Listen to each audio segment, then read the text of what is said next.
The Mexican repatriation is one of the most overlooked chapters in American history. It led to mass deportation of nearly 2 million people during the Great Depression. But what does it reveal about the challenges that we're facing right now? Let's connect the dots. The Great Depression was one of the darkest times in U.S. history. With unemployment soaring and resources stretched thin, the government and society started to look for scapegoats.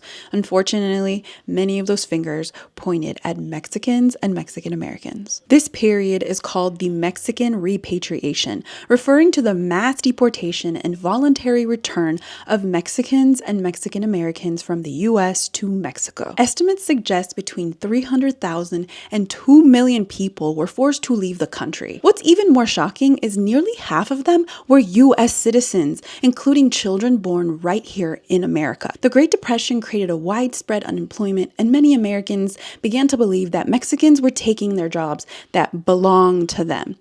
This belief wasn't based on facts, but just prejudice and fear.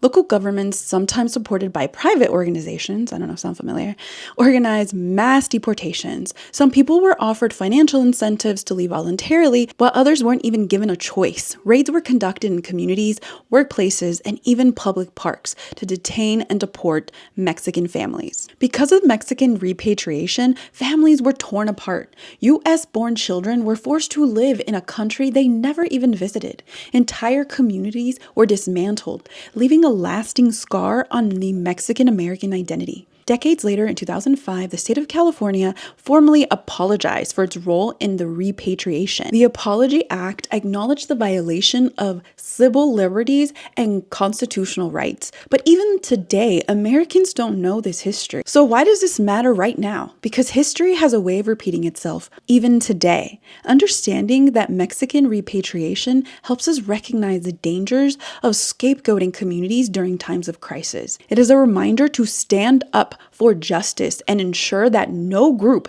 is unfairly targeted.